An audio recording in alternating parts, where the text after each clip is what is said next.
নমস্কার বন্ধুরা, কেমন আছো তোমরা সবাই? আশা করছি সবাই ভালো আছো, সুস্থ আছো, আর আমরাও ভালো আছি। আমার আরও একটা নতুন ব্লগে তোমাদের সবাইকে স্বাগত জানাচ্ছি। তোমরা দেখছো Sangeeta kitchen with happy family. তো আগের ব্লগটা যেখানে শেষ করেছিলাম তারপর থেকে এই ব্লগটা শুরু করলাম। তো রান্নাবান্না কমপ্লিট করে বেরিয়ে পড়েছি চড়ক দেখতে যাব বলে। সন্ধে হয়ে গেছিল, তো তার জন্য সন্ধে দেওয়ার পরে ছেলেকে নিয়ে বেরিয়েছি। আর দাদা, বৌদি, দাদার মেয়েও এসছে, আর বড়দা আর বড়দার ছেলেও এসছে। তো তারা সামনে গেছে, দেখে চলে যাবে, পরে আসবে বলেছে। তো আমরা আপাতত চলে এসেছি মন্দিরের কাছে। তো তোমরা সঙ্গে থাকো, আশা করছি তোমাদের ভালো লাগবে। আর যদি ভালো লাগে একটা লাইক দিতে ভুলো না। আর সাবস্ক্রাইব যারা এখনও করোনি, প্লিজ একটা সাবস্ক্রাইব করার অনুরোধ রইল। আর যারা অলরেডি সাবস্ক্রাইব করে দিয়েছো তাদেরকে অসংখ্য অসংখ্য ধন্যবাদ।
তাই সবাই আসো, সহযোগিতা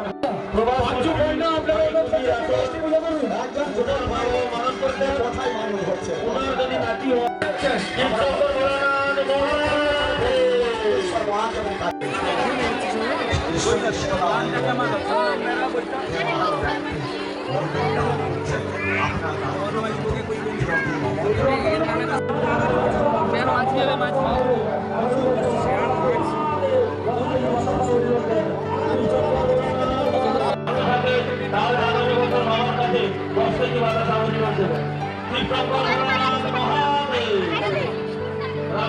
তো ছেলের নামে প্রতি বছরই বাতাসে হরিল্লোড দেওয়া হয়, তো তার জন্য বাতাসা নিচ্ছি, হরিল্লোড দেওয়া হবে বলে।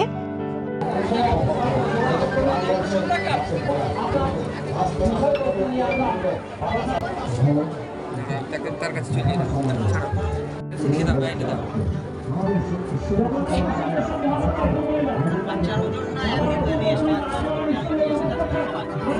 দাঁড়া বাবা, নবম যখন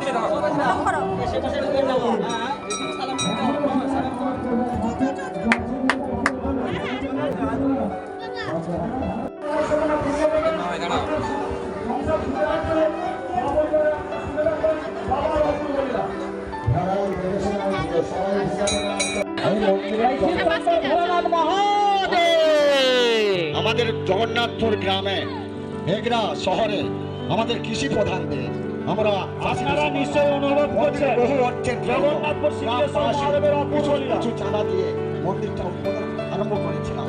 অনেক সহৃদয় ব্যক্তি, সম্মানীয় ব্যক্তি অনুদানে আমরা অতটা কিছু এই মুহূর্তে আমাদের গ্রামে বিশিষ্ট ব্যক্তি স্বপন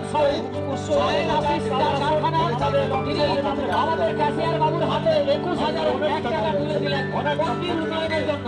আপনার টাকা পয়সা 21,100 টাকা তুলে দিলেন এবং আমরা মহাদেবের কাছে জানাচ্ছি ওনার যাতে শরীর সুস্থ থাকে, ওনার পরিবার যাতে সুস্থ থাকে, ব্যবসার যাতে শ্রীবৃদ্ধি ঘটে, তাই শিব শঙ্কর ভোলানাথ মহাদেবের মহাদেবের মন্দিরে চরণ ছোটবেলায় বাবার কাছে মানত করেছিলেন। আজকে 14 প্রবেশ করছেন গ্রামে চরম রাজনীতিকে বাঁচাতে ছাড়বেন না। সম্পূর্ণ সহযোগিতা নিয়ে আমরা বাবুকে নিয়ে করছে। আমরা কিন্তু জানি না, সবই জানে বাবা ভোলা মায়েশ্বর, কিন্তু দাদারও মনের বাসনা পূর্ণ করেছে, মায়েরও মনের বাসনা। দান করলেন শিবশঙ্কর ভোলানাথ মহাদেব, কাশী বিশ্বেশ্বর ভোলানাথ। পিতা হরিপদ ওঝা তিনি এই নবনির্মিত মন্দিরের জন্য 501 টাকা দান করলেন। শিবশঙ্কর ভোলানাথ মহাদেব, কাশী বিশ্বেশ্বর ভোলানাথ মহাদেব, ঈশ্বর মহাদেব ওঝা।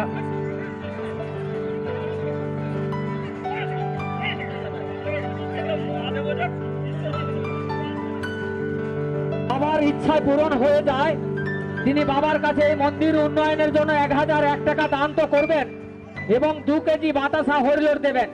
শিবশঙ্কর ভোলানাথ মহাদেব, কাশী বিশ্বেশ্বর ভোলানাথ মহাদেব। আপনার মনস্কামনা নিশ্চয়ই পূর্ণ হবে। আপনি তাড়াতাড়ি এসে একটি গোপন সংগ্রহ করে আপনার মনস্কামনা পূর্ণ করুন। সুমন বেরা বাড়ি আকলাবাদ, সুমন বেরা বাড়ি আকলাবাদ। উনি কথা বলতে পারছেন না, তাই ওনার বাড়ির লোক মানসিক করছেন উনি যদি মুখ ফুটে কথা বলতে পারেন তাহলে আগামী বছর বাবা সিংহেশ্বরের কাছে এই মন্দির নির্মাণের জন্য 3001 টাকা দান করবেন। শিবশঙ্কর ভোলানাথ মহাদেব।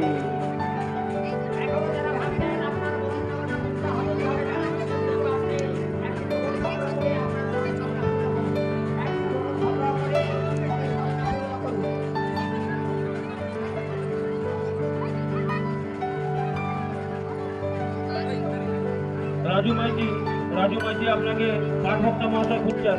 রাজু মাইতি আপনাকে পাঠভক্তা মহাশয় খুঁজছেন, আপনি একটু দেখা করুন।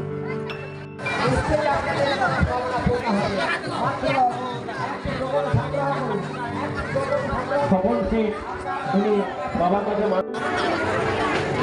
রীনা মান্না পিতা লগেন মান্না, রীনা মান্না পিতা লগেন মান্না উনি বাবা সিংহেশ্বরের কাছে মানত করছেন ওনার পরিবারের সবাই যদি সুস্থ থাকেন ভালো থাকেন টাকা করে নোট দেবেন। শিবশঙ্কর ভোলানাথ মহাদেব।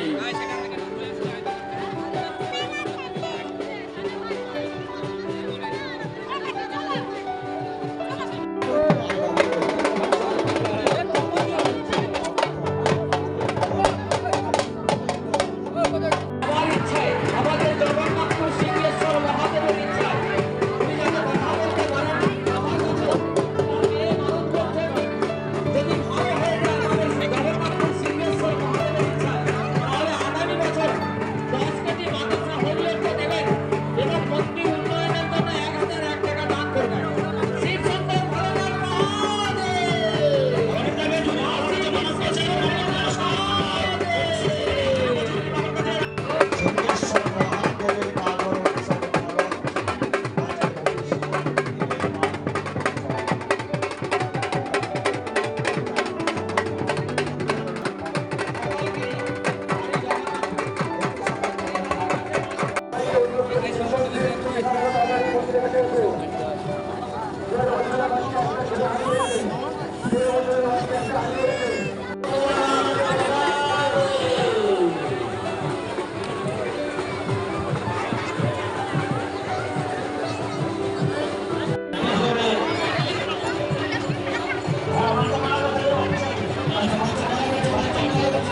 চানা মশলার আহা বিশাল। তাই তো মা চণ্ডী ফিক্সার সিন্থেটিক চটপটি ও চানা মশলা ছাড়া অন্য সবই বাদ।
তো আমাদের মেলা ঘোরা তো কমপ্লিট হয়ে গেল। তোমাদের কেমন লাগলো অবশ্যই কমেন্ট করে জানাবে। এখন বাড়ি যাচ্ছি। তো বাড়ি এসে প্রথমে বেসনটা মাখিয়ে নিয়েছি আর বেগুন কেটে নিয়েছি, লবণটা মাখিয়ে নিয়েছি। একটু বেগুনি করব, কারণ ফ্রাইড রাইসের সঙ্গে বেগুনি না করলে ভালো লাগে না। তো সব কিছু রেডি করে রেখে দিয়ে গেছিলাম, এসে শুধু মাখিয়ে ভাজাটা বসিয়ে দিচ্ছি। আর বর্দাকে ফোন করেছিলাম, বর্দা বললো কি যে আমি তো ফ্রাইড রাইস খাবো না, আমার তো শ্যুট হয় না, তো মুড়ি খেয়ে নিব তরকারি দিয়ে। তো আমি বললাম যে মুড়ি খেতে হবে না, তো চলে আসো, তুমি ভাত হয়ে যাবে, ভাত বসিয়ে দিচ্ছি। তো উনুনে আবার ভাতটা বসিয়েছি আর গ্যাসে পকোড়াগুলো ভেজে নিচ্ছি। তো বেগুনিগুলো সব ভাজা হয়ে গেছে। আর দাদার জন্য অল্প করে একটু আলু ছাঁকা করব, যেহেতু ভাত খাবে তো তার জন্য আলু একটু ছাঁকা করে দিচ্ছি, বেশ ভালো লাগবে খেতে। তো তার জন্যই আলু ছাঁকাটা বসিয়ে দিলাম। আর বৌদিকে বলেছিলাম আলুটা কেটে দিতে, তো তার জন্য ছোট বৌদি আলুটা কেটে দিয়েছে। তো মুচমুচে করে ভালো করে ভেজে নিয়েছি, এখন সবাইকে খেতে দিয়ে দিব। তো সব তরকারি ফ্রাইড রাইস সামনে দুয়ারে বের করে নিয়ে এসেছি, আর শসা বৌদি কেটে দিয়েছে। তো এখন সবার জন্য থালায় করে বেড়ে নেব। তো এই যে সবার জন্য বেড়ে নিয়েছি, সবার বলতে দাদা বৌদি, দাদার মেয়ের জন্য আর জামাইয়ের জন্য, মানে বড়দির জামাই। তো এখন সবাইকে খেতে দিয়ে দিই। আর বন্ধুরা, প্রতিদিনের মতো আবারও বলছি, আমার আজকের এই ব্লগটা কেমন লাগলো অবশ্যই কমেন্ট করে জানাবে। যদি কোথাও একটুকু ভালো লেগে থাকে একটা লাইক দিতে কিন্তু ভুলো না।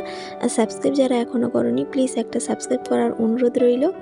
তো যাই হোক, অনেকটা রাত্রিও হয়েছে, তো ওদেরকে তো খেতে দিয়ে দিয়েছি। আর বড়দি আর শেষদির জন্য বেড়ে নিয়েছি ওদের বাড়িতে দেওয়ার জন্য। আর বড়দাও চলে এসেছিলো, বড়দাকে ভাত বেড়ে দিয়েছি আর তার ছেলেকে ফ্রাইড রাইস দিয়েছি। আর এখন তোমাদের দাদাভাইকেও খেতে দিয়ে দিয়েছি আর আমি খেতে বসে গেছি। তো বন্ধুরা, ব্লগটা এখানেই শেষ করছি। কেমন লাগলো কিন্তু জানাতে ভুলো না। তো সবাই ভালো থাকবে, সুস্থ থাকবে, আবারও দেখা হবে।